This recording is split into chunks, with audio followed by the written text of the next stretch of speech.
Hey guys, so today I'm here and I'm going to be telling you guys a little bit of a paranormal story time. If you guys haven't yet, definitely check out the whole paranormal little series I have on my channel if you guys would like more of these, and please don't forget to subscribe. All this month of October, there's going to be a new creepy story, so thank you. Alright, so to get right into this, this is another personal one for me, by the way.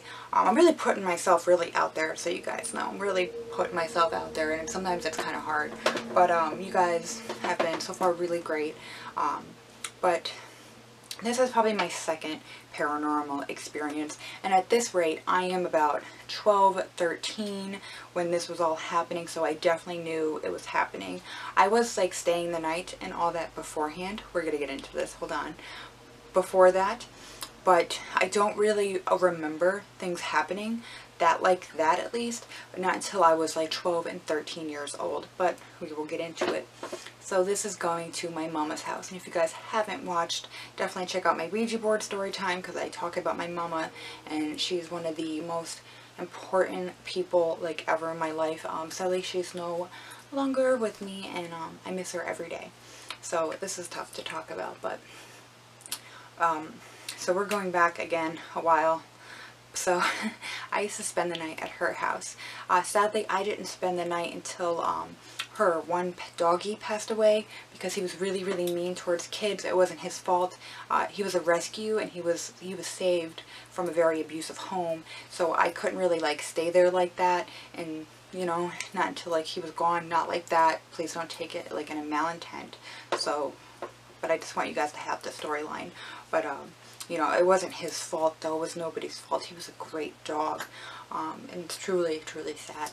But I didn't start spending the night until after all that. But by that point, sadly, my papa had then passed away, so I didn't really get to spend the night with both him and her. So at first, when I used to spend the night, she used to have this pull-out like sofa bed, and it would be in her room, and I used to sleep in there, being younger, like 9, 10, 11. I would sleep in there.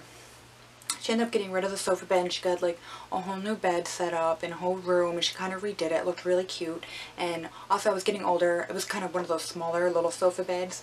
You could tell it was meant for like a child, I believe. But then I started to sleep out in the couch in the living room, which used to kind of creep me out to begin with, because the window was like right behind the couch, and she kind of lived more in the country. Not anymore, it's not country, because they just developed all over everything, so it's not the same, which is, it makes me so sad when I kind of go by it. But there was like a window that would be like right behind the couch, and it used to creep me out so much sometimes, especially being younger. It used to creep me out. But going back, I was about 12, 13 years old. So I would started to sleep out there being older, and it did have a TV and all that, and I would watch it. But as I started to sleep out in the couch, mind you, it didn't happen when I'd be in her room in there, at least that I can remember. But once I started being out in the couch, I started having weird things happen.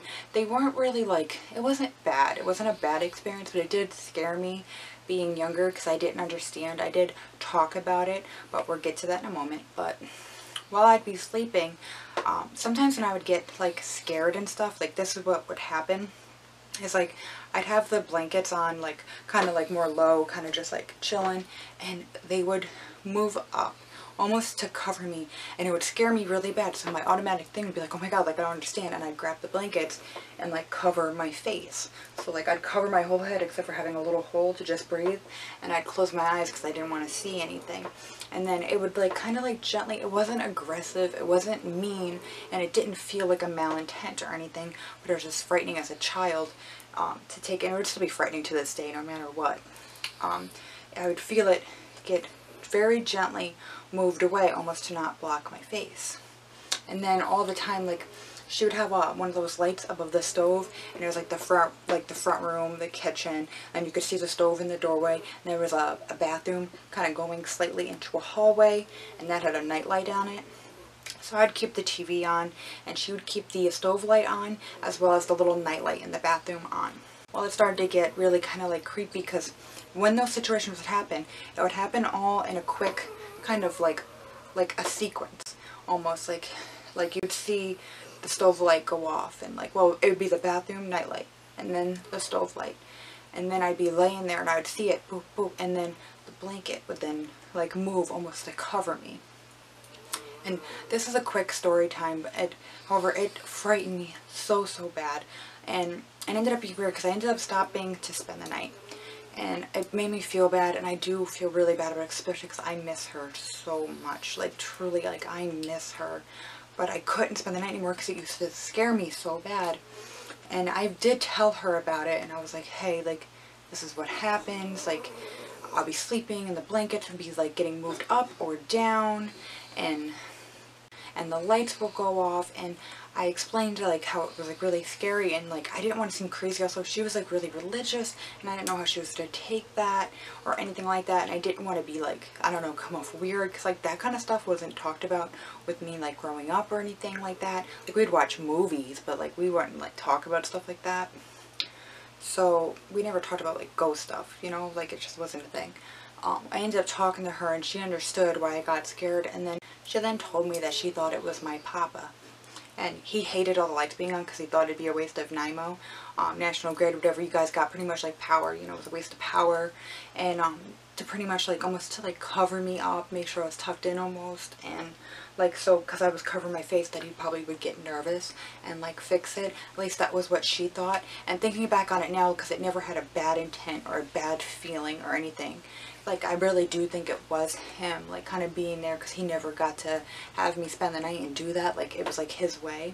And also I think he stayed there because, you know, he was just gone so suddenly, and I think he would stay there to like to watch over my mama. So I think it really was him.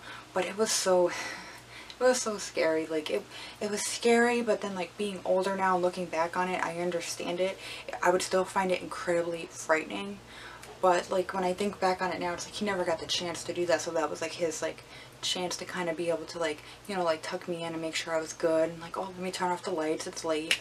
So when I think back on it, it wasn't a malintent thing, but I did, I was truly scared. And then I did tell her, and I got told at first, she was like, you know, don't really say anything, maybe wait till you're older. So when I was older, I did say something, and yeah, I wasn't the only one. So, you know, so I think it was more of a protective thing, you know, making sure you're good, you know, kind of like a loving thing. But yeah, that was kind of like another paranormal thing I used to have happen. And it was like, I don't know, it's weird, my feelings on it. It's sweet in a way, and then another way, like, it kind of scares me, because I remember that feeling of being younger and just like not understanding and like laying there. But I don't know, that's a whole nother thing. But yeah, thank you guys so much for watching. I hope I didn't babble on too much. This one was kind of, again, this was another hard one to kind of say. When it comes to these close things of people I love, it's kind of harder to share, but I think it's important to share them. But thank you guys so much for watching, and please be sure to subscribe. I'd really appreciate it. Alright, thanks guys. Bye.